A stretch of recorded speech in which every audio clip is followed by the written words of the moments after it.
નમસ્કાર દર્શક મિત્રો, પાટવી ગુજરાતી ન્યૂઝમાં આપ સૌનું સ્વાગત છે।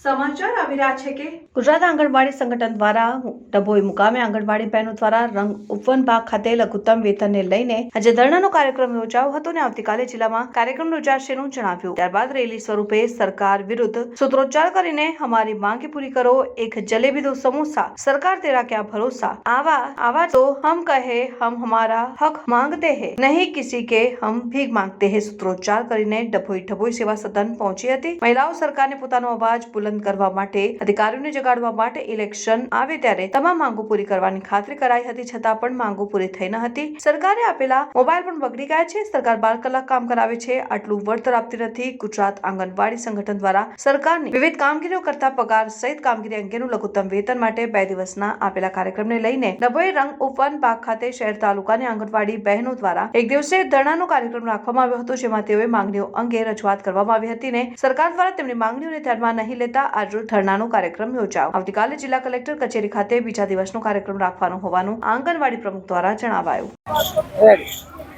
ગુજરાત આંગણવાડી કર્મચારી સંગઠન ડભોઈ તાલુકો, વસુબેન નામ છે મારું।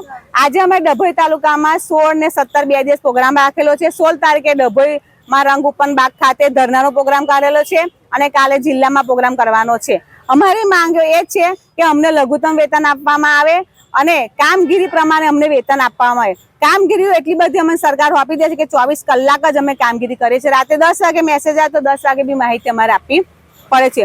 તો સરકાર એટલું કામ નહીં વિચારતી કે આ બહેનો એટલી મહેનત કરે છે તો એમને લઘુત્તમ વેતન આપવું જરૂરી છે। અને મોબાઈલ જે એમને આપેલા છે, આજે 5 વર્ષ થઈ ગયા મોબાઈલને, પણ મોબાઈલ એમના કામ કરતા નથી। બધી બહેનો પોતાના ખર્ચે મોબાઈલ લાવી અને મોબાઈલમાં કામગીરી કરે છે। એટલે મોબાઈલ એક બંધ કરી દે। જ્યારે મોબાઈલ આપ્યો હતો ત્યારે એવું કીધું હતું કે તમારે ખાલી મોબાઈલમાં જ કામગીરી કરવાની રહેશે, રજીસ્ટર નિભાવવાના નહીં રહે, પણ રજીસ્ટર બી નિભાવીએ છીએ અને મોબાઈલમાં બી કામગીરી કરીએ છીએ। એટલે સરકારને અમારે એવું જ કહે છે, જેવું અમને કામ કરાવો છો એવું અમને વેતન આપો।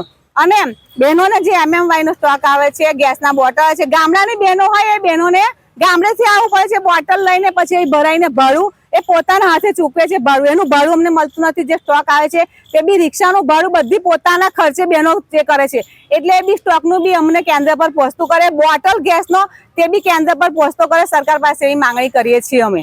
ક્યાં બેઠા છો? અમે રંગ ઉપવન બાગ ખાતે બેઠા છીએ અને ડભોઈ તાલુકાની આશરે 401 બહેનો અહીંયા એકત્રિત થયેલ છે।